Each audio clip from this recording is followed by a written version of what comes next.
Eu quero convidar você a abrir a sua Bíblia no Salmo 121. Salmo 121.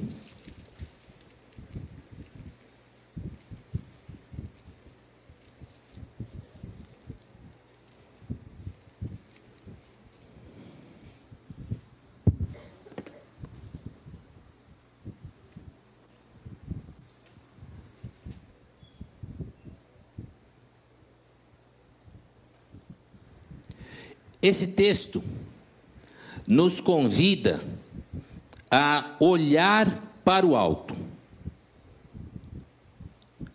Elevo os olhos para os montes. De onde me virá o socorro? O meu socorro vem do Senhor, que fez o céu e a terra. Amém? Queridos, quando nós somos convidados a olhar para o alto, ergo os meus olhos para os montes. Quando nós somos convidados a olhar para o alto e tentar entender de onde vem o nosso socorro, nós somos convidados a enxergar o Senhor. E o salmista declara que o socorro dele vem dos montes, que o socorro dele vem do Senhor. Ele ergue os olhos e vê que o socorro dele vem do Senhor, que fez os céus e a terra, que fez tudo o que existe e que não vai encolher a sua mão para o nosso socorro. O texto continua dizendo: Ele não permitirá que os teus pés vacilem, nem dormita ou cochila aquele que te guarda. É certo que não cochila nem dorme o guarda de Israel. O Senhor é quem te guarda. O Senhor é a tua sombra à tua direita. De dia o sol não te molestará, nem a lua de noite. O Senhor te guardará de todo mal, guardará a tua alma. O Senhor guardará a tua saída e a tua entrada, desde agora para sempre. Queridos, esse salmo a gente costuma recitar e ler quando vai viajar, porque fala que o Senhor vai estar guardando a saída, a entrada, e é uma realidade. Mas o convite que eu quero fazer nessa manhã está preso à primeira declaração, à primeira frase do texto que diz: eleva os olhos para os montes, de onde me virá o socorro? E a resposta: o meu socorro vem do Senhor, que fez o céu e a terra. Vamos orar? Pai, nós pedimos que a tua palavra, na qual estamos fundamentados, que ela possa ser sempre o que ela mesma declara ser: luz para os nossos pés e lâmpada para os nossos caminhos. Oramos assim no nome santo de Jesus, hoje e sempre. Amém. Queridos, nessas férias eu fiz algumas coisas para ganhar experiência. E eu, compartilhando com meu filho, ele disse: pai, desiste disso, porque você vai morrer de fome. Eu tentei ser pescador. É complicado. Tem alguma coisa soprando aqui atrás? Será que é algum microfone aqui, Digão? Ou eu que estou ouvindo um... Pronto, acho que agora... Então, eu tentei ser pescador. No ano passado, eu também tentei. Só que foi numa outra área, foi com rede. Eu quase enrosquei um pescador, que era o meu cunhado, e quase me enrosquei com a rede. E aí esse ano eu falei: não, eu não vou me arriscar, porque esse negócio de tarrafa é mais complicado. E aí me convidaram para pescar camarão. Eu falei, legal, camarão não morde, o siri morde. Então, camarão não morde, vamos lá. E o pescador, que chama Nelson, ele é irmão do Paulo, meu cunhado. Ele falou, rapaz, mas tem que ser homem macho, tal. Eu falei, rapaz, fica frio. Laguna, o homem mais macho que tinha em Laguna era Anita Garibaldi. Então, eu, como paulista, saio no lucro, né? Falei, não, vamos lá, tô dentro. Aí eu fui uma primeira noite. Eu estranhei a hora da saída. Ele passou na casa da minha irmã, era umas 10h30 da noite. Aí a gente foi. Saímos da estrada, BR-101, entramos numa ruazinha ali de terra, e vai, mato adentro. Aí, de repente, ele para no lugar. Aí a gente desce a pé um trilho. Aí chegamos numa casa. O pessoal estava esperando a gente. E aí ele falou, bom, agora vamos trocar de roupa e vamos pescar. Trocar de roupa? É, porque a gente vai ter que entrar na lagoa. E aí ele me explicou. Tem um pau desse tamanho assim. Uma rede que é um funil.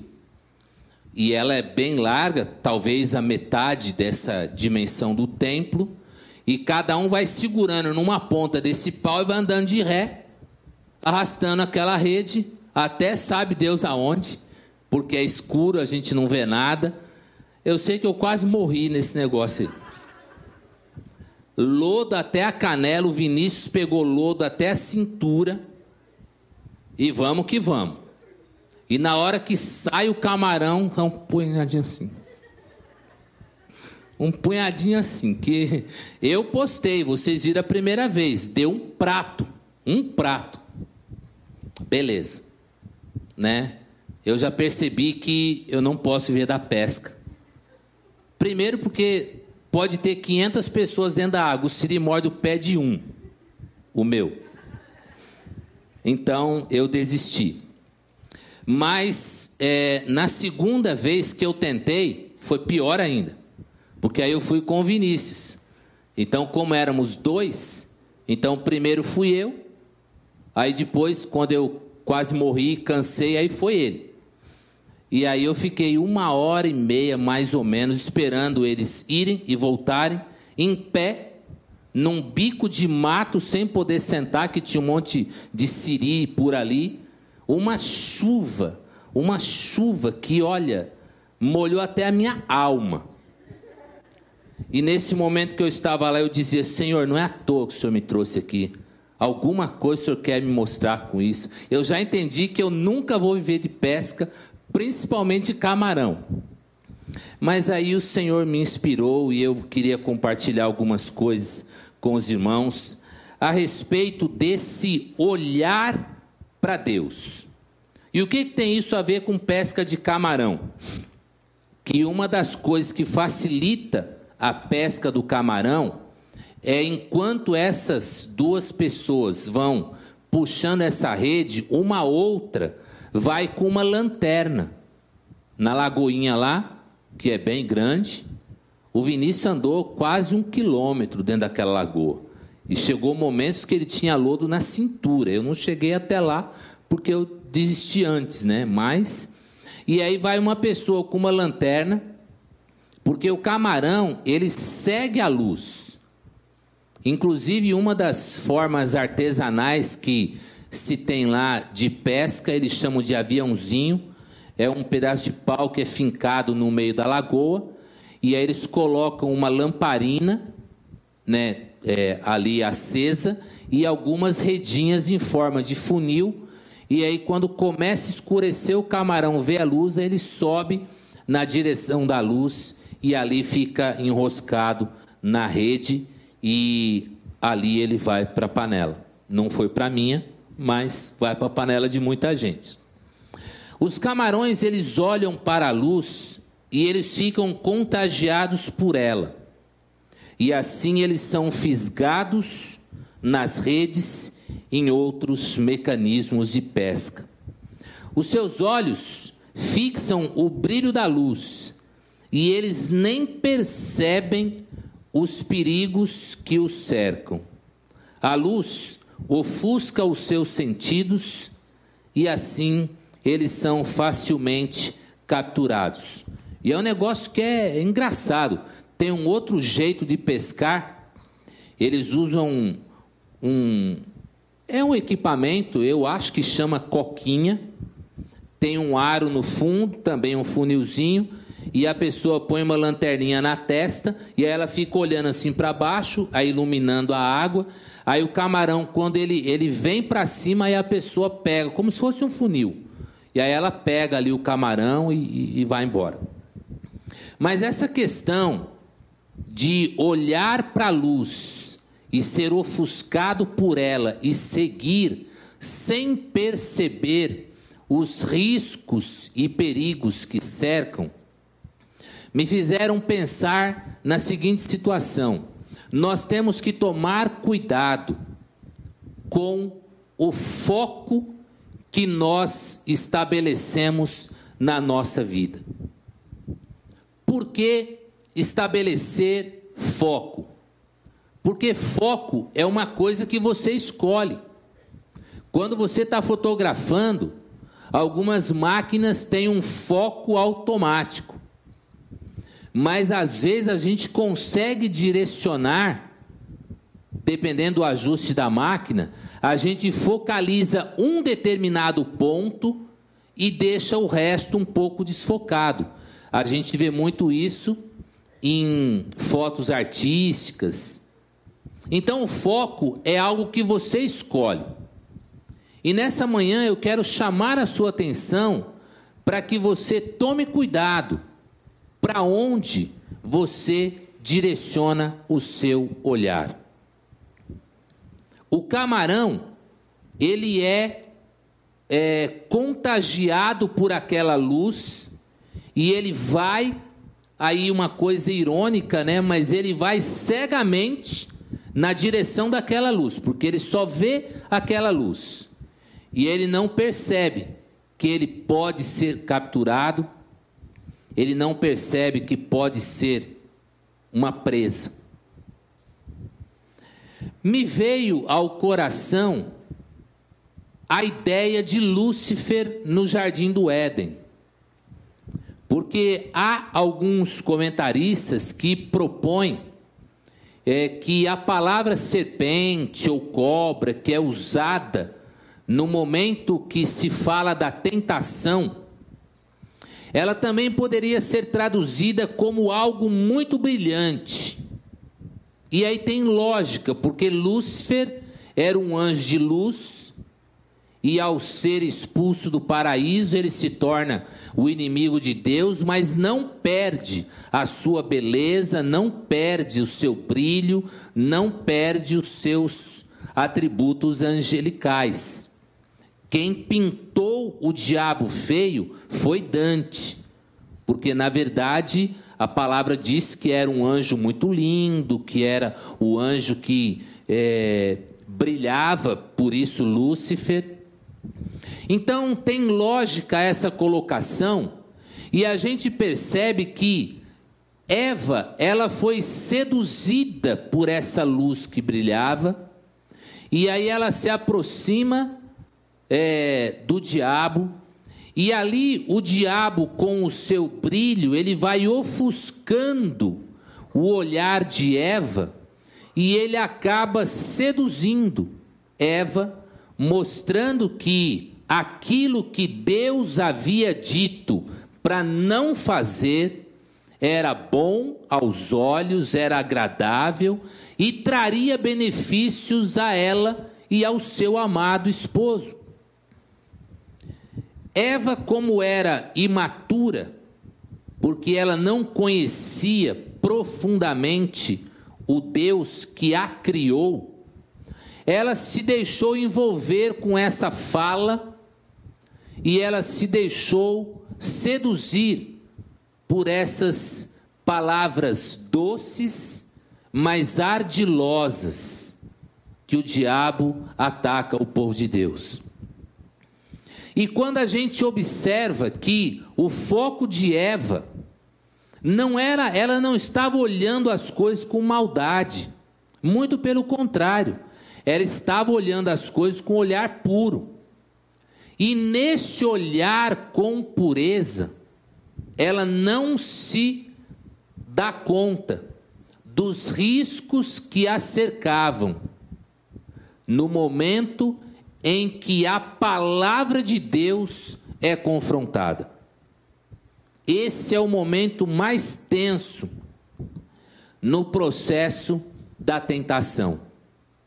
É no momento em que o diabo começa a confrontar a palavra de Deus, e mesmo sabendo o que Deus disse, o diabo lança a palavra e diz: não, Deus falou isso, mas não vai acontecer.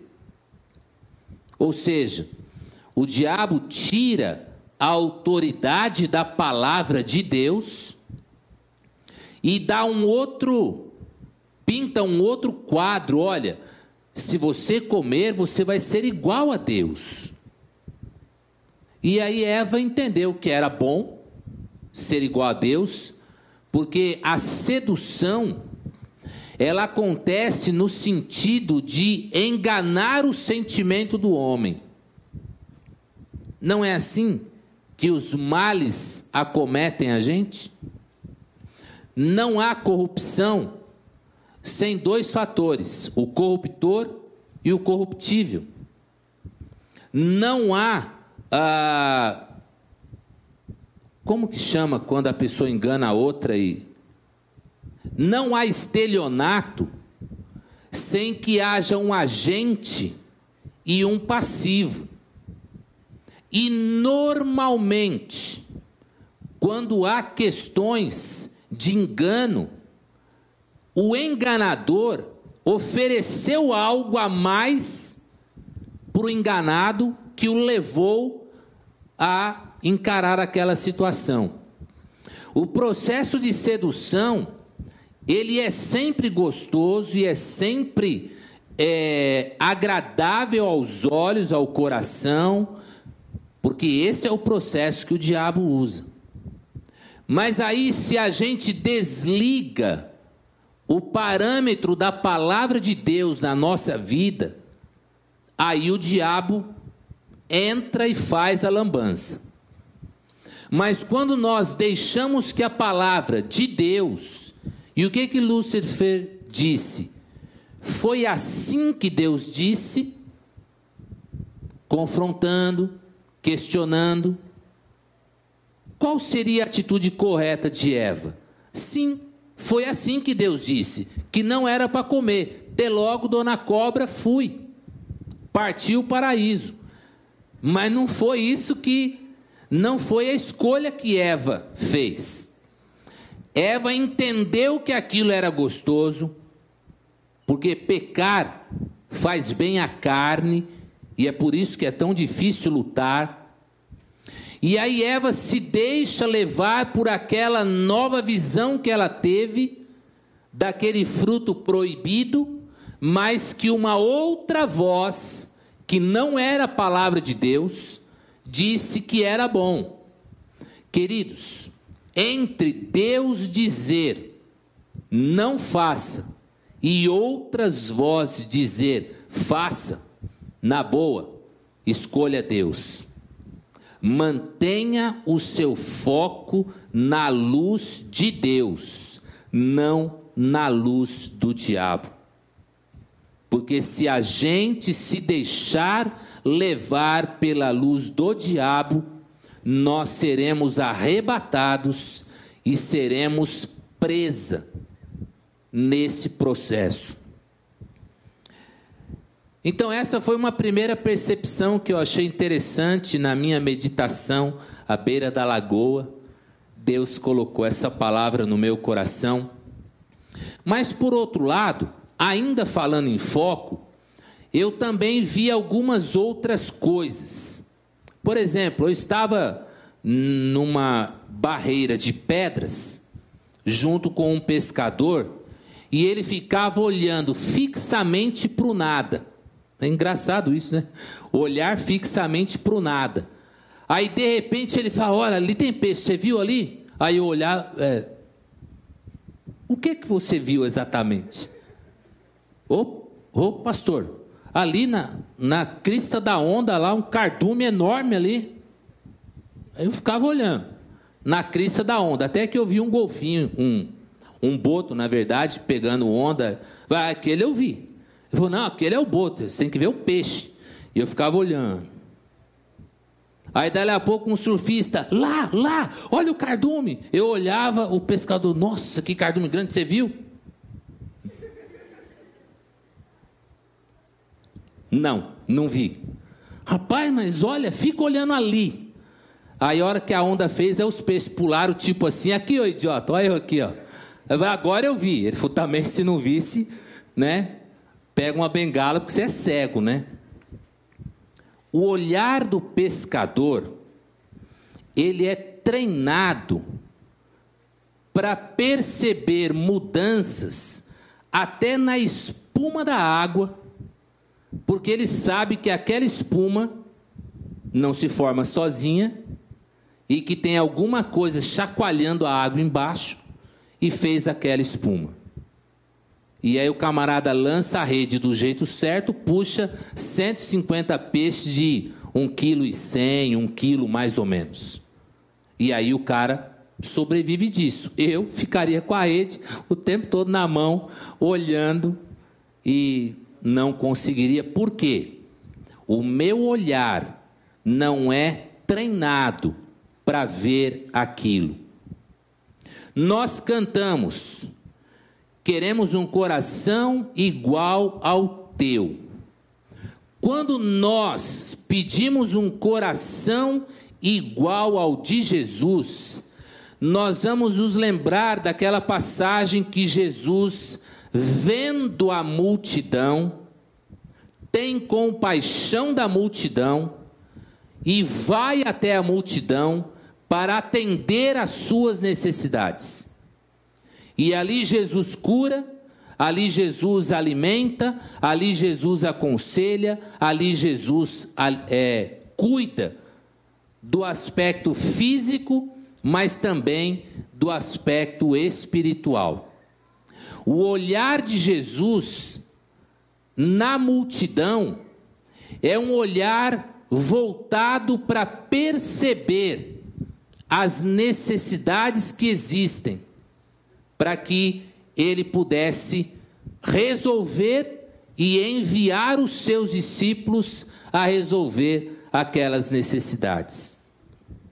Pensando em povo de Deus, pensando em coração igual ao de Deus, pensando que Deus quer mudar uma história e quer usar a gente como agente dessa mudança, nós precisamos perceber o seguinte: nós temos estado, nós estamos atentos e conseguimos perceber necessidades que às vezes não estão tão na crista da onda, mas às vezes mais por debaixo, sem que seja tão perceptível. Jesus, quando ele olhava para uma pessoa, Jesus aprofundava um pouco o seu olhar para efetivamente alcançar o ponto que a pessoa vinha procurando. O jovem rico, quando se aproxima de Jesus, mestre, o que eu faço para herdar a vida eterna?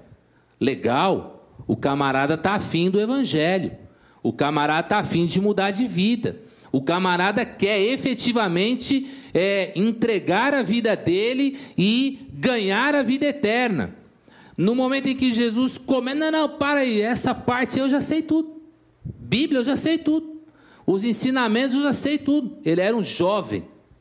Pastor Shed pregará hoje à noite, e ele, ontem quando nós conversamos, ele disse: pastor, aprendi tanto nessa última viagem na Jordânia, aprendi tantas coisas na palavra que eu não sabia.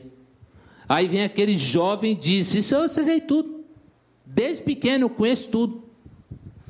E aí Jesus vai no ponto, tá bom, já que você conhece tudo, vai para casa, vende tudo que você tem, traga no templo de Salomão, não, dá para os pobres, e aí você vem para me seguir. Aí Jesus, essa parte eu não sabia. Então, você quer a vida eterna? Vende tudo que você tem, quebra o laço que te prende a essas coisas, dê aos pobres, e aí você vem aqui para a gente continuar a conversa. Desculpa ter tomado seu tempo, fui, não quero isso. Ele queria a vida eterna? Não. O foco dele estava onde? Nos seus recursos, no seu conhecimento, no seu saber. Nós precisamos tomar cuidado com o nosso foco. Nós precisamos tomar cuidado com os convites, as ciladas, as armadilhas que o diabo, com toda a sua luz, que deixa a gente cego, até nos laçar, porque eu fico imaginando o camarão. E eu nem gosto de camarão, tá? Eu nem gosto de camarão. Aí eu fico imaginando o camarão, tá lá quietinho na laminha dele, passeando, aí ele vê uma luz, aí ele vai, eu nem sei como é que ele nada, mas ele vai na direção daquela luz, ele tem umas patinhas, né? E aí, de repente, ele é pego, aí arrancam a cabeça dele, aí põe ele na panela, frita e... É cômico, mas se você pensar na desgraça do inferno, é isso que acontece. O diabo te seduz, o diabo te engana, o diabo te envolve com o que é gostoso, com o que é aparentemente legal e tal, e quando você se envolve e dá de cara com ele, aí ele arranca a tua cabeça, te joga no inferno, e aí não tem mais jeito.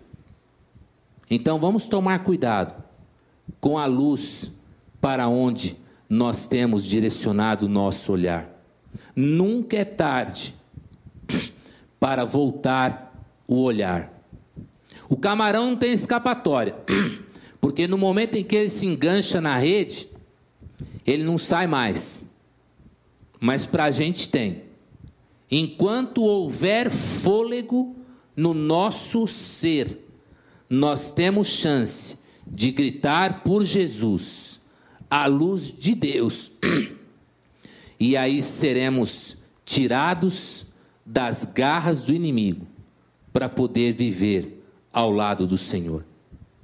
Num segundo momento, o meu convite é que você olhe com um olhar mais atento, e que você peça a Deus para perceber onde, na sua história, Deus quer que você faça diferença para mudar aquela realidade, levando outras pessoas para a luz do Senhor. Amém? Curva a sua cabeça, vamos orar. Pai Celeste, te agradecemos pelos alertas que a tua palavra nos dá. E te agradecemos, ó Pai, principalmente pela maneira simples como o Senhor mostra os riscos que corremos quando nós tiramos o nosso olhar do alto. Pedimos que o Senhor nos ajude a perceber o engano, as mentiras, a sedução, que muitas vezes vem sobre nós para nos desviar do teu caminho. Te agradecemos, ó Pai, porque diferente dos animais que citamos, o Senhor nos acode e nos resgata no momento em que nós gritarmos pelo Senhor. O ladrão na cruz não tinha mais saída, mas ele reconheceu o Senhor como Filho de Deus, como Salvador, e foi resgatado. Ajuda-nos, ó Pai, a perceber as artimanhas do inimigo ao nosso lado, muitas vezes envolvido numa palavra doce, envolvido numa amizade gostosa, envolvido num ambiente que faz bem para a nossa carne, mas que na verdade tudo isso são luzes que nos ofuscam para nos afastar da verdadeira luz que é Jesus. Por outro lado, ajuda o teu povo que está desejoso de um coração igual ao teu, para que possamos mudar a história que o Senhor quer reescrever através da nossa ação, onde o Senhor nos tem colocado. Usa-nos como instrumentos que levem outros para a tua luz. É a oração que fazemos, no nome santo de Jesus, hoje e sempre. Amém. Que o Senhor te abençoe, que o Senhor te guarde, que o Senhor te ajude a perceber a luz dele, para rejeitar a luz do inimigo. Amém? Deus abençoe.